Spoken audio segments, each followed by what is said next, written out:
When the shuttle's landing struts kissed the polished obsidian platform of the Varelian capital, I knew two things with absolute certainty. First, my heart was pounding far harder than protocol allowed. Second, if I messed up tonight, humanity's first interstellar alliance would evaporate faster than water in vacuum. My name is Daniel Reyes. I was 27, officially a cultural liaison officer, unofficially a man who'd spent 5 years learning alien etiquette so that I wouldn't accidentally start a war by sitting in the wrong chair. Tonight, I was to attend the Moonlight Festival of Varelia, a ceremony older than human civilization, as Earth's representative. And I'd just been informed that the princess herself would be my escort. I stepped out onto the platform, feeling the faint vibration of the city beneath. Varelia's capital was built on a living megastructure, an ancient bioarchitectural organism that hummed like a sleeping god. Bioluminescent vines climbed marble-smooth towers. Floating lantern creatures drifted lazily in the violet sky. Twin moons glowed overhead, painting everything in silver and indigo. A figure waited at the end of the ramp. She was tall, luminous, and utterly alien, yet unmistakably elegant. Her skin shimmered like pearl under moonlight. Thin crystalline horns curved from her temples like delicate crescents. Her eyes, a molten gold, studied me with calm intelligence. "Daniel Reyes," she said, her voice musical but precise. "Welcome to Varelia. I am Princess Salith." I bowed exactly as rehearsed, 90 degrees, palms open, eyes lowered for one full breath. "It is an honor, Princess Salith." A soft chime of amusement escaped her. "Your posture is perfect. I am pleased." Relief loosened my shoulders slightly. First contact hadn't gone poorly. So far. As we walked through the glowing corridors toward the palace, I became keenly aware that every movement, every tone of voice, every breath I took was being silently evaluated. This wasn't a date. This was diplomacy. And yet, as Salith spoke, asking about Earth's oceans, our music, our chaotic history, I felt something shift. She wasn't just reciting formalities.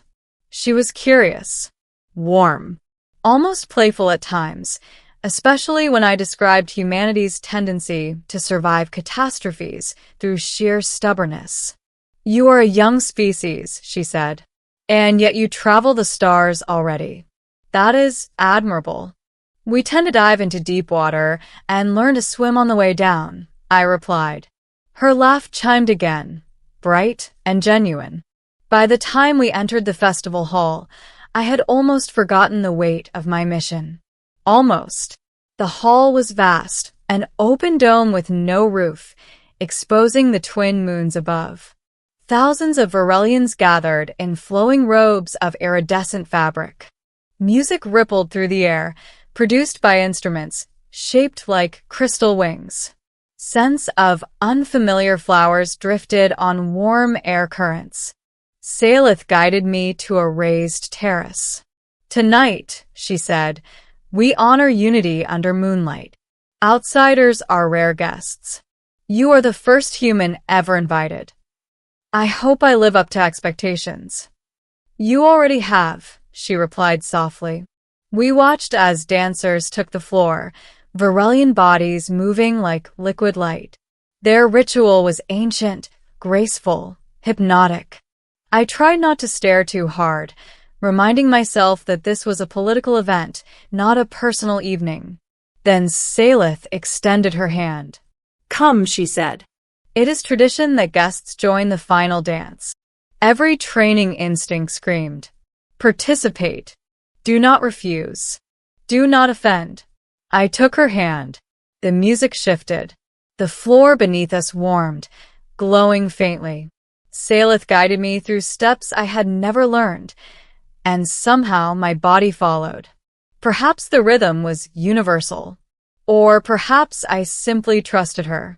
We moved under moonlight, alien and human, two species separated by light years, sharing a single dance. For a moment, the universe shrank to the sound of music and the glow of twin moons. When the dance ended, applause rippled around us. I bowed again, breathless. Salith's golden eyes met mine. Closer now, softer. You learn quickly, Daniel Reyes. So do you, I said before thinking. Another chime of laughter. You are bold. Humans specialize in that. The evening flowed onward, shared stories, strange delicacies I tried not to visibly hesitate before tasting, discussions of star maps and philosophy. Hours passed. Somewhere along the way, diplomacy became conversation. Conversation became comfort. By the time Salith led me to a quiet balcony overlooking the glowing city, the moons had climbed high. You will return to your quarters soon, she said. But before you go, I wish to show you this. She raised her hand. A small crystal orb floated upward, releasing a swirl of light. It formed an image. Earth, blue and bright, floating in darkness. A gift, she said. A memory of your world, shaped by Varelian light, so that when you are far from home, you remember that your sky also has beauty. I stared, stunned. Princess, Salith.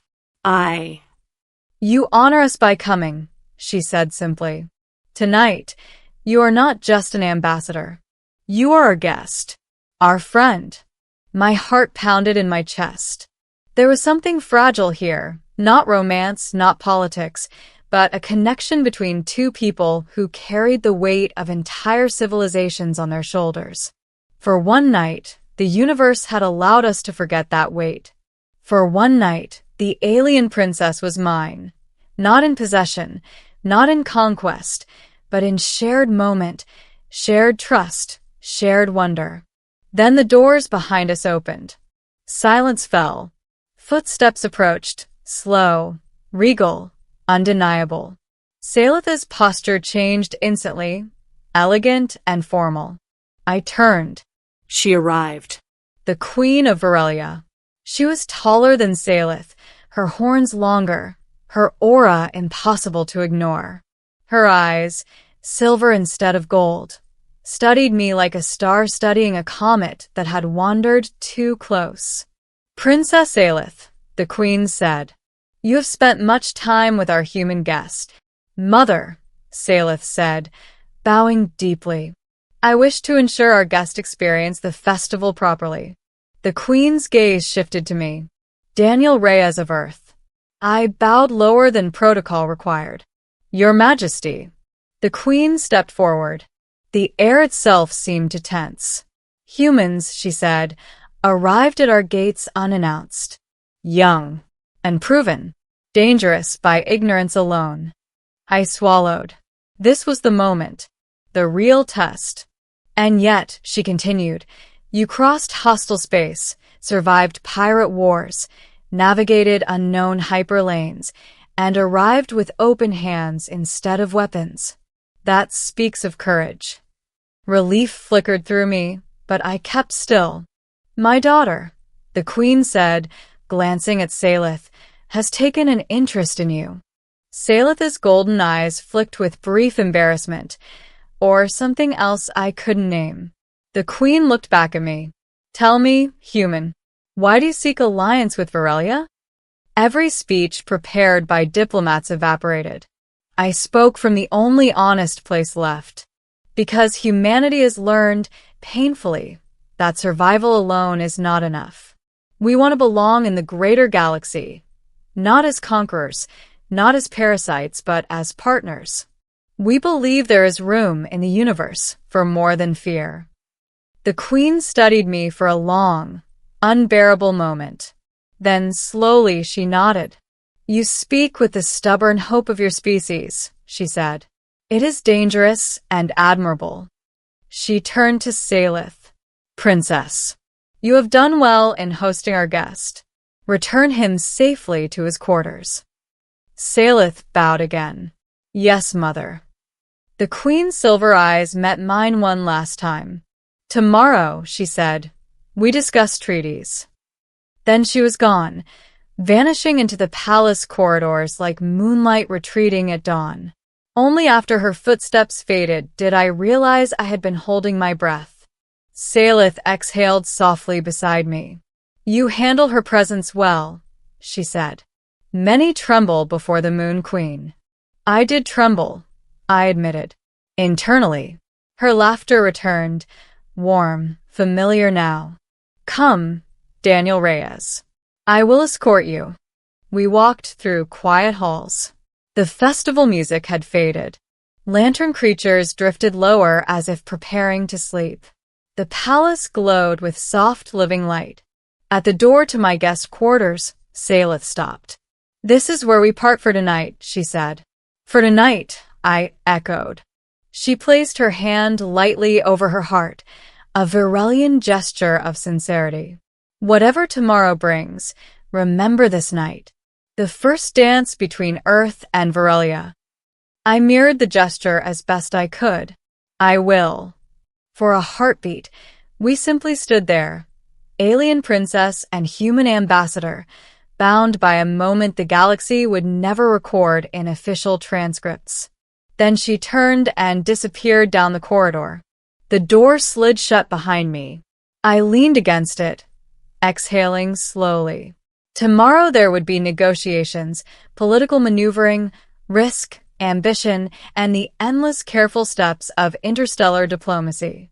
But tonight, just for one night, I had walked under twin moons with an alien princess, shared laughter, shared wonder, and survived the gaze of a queen. Humanity's future rested on fragile bridges of trust. And somehow, in one night, we had built the first span. Far above, two moons watched over the living city of Virelia. And somewhere in the palace halls, a princess carried a memory of a human who danced without knowing the steps, yet followed the rhythm of the stars. The universe was vast. Humanity was small. But tonight proved something important. Even the smallest species can leave footprints on alien moons. And the galaxy was finally beginning to notice. The door slid shut behind me. Silence. Twin moons painted silver across the palace floor. In my hand, Salith's crystal gift glowed with the image of Earth, distant, fragile, stubbornly alive. Tonight, an alien princess had guided me through her world. Tonight, I had stood before a queen and lived to tell the tale. Tomorrow, diplomats would argue. Generals would calculate. Politicians would bargain. But none of them had danced under foreign moons. None of them had heard an alien laugh at a human joke. None of them had felt the universe grow just a little smaller. Humanity had stepped onto the galactic stage. And we had not stumbled. I smiled at the glowing image of home. We're here, I whispered. And we're not leaving. Outside, the twin moons watched. Inside, a human heart beat with quiet triumph.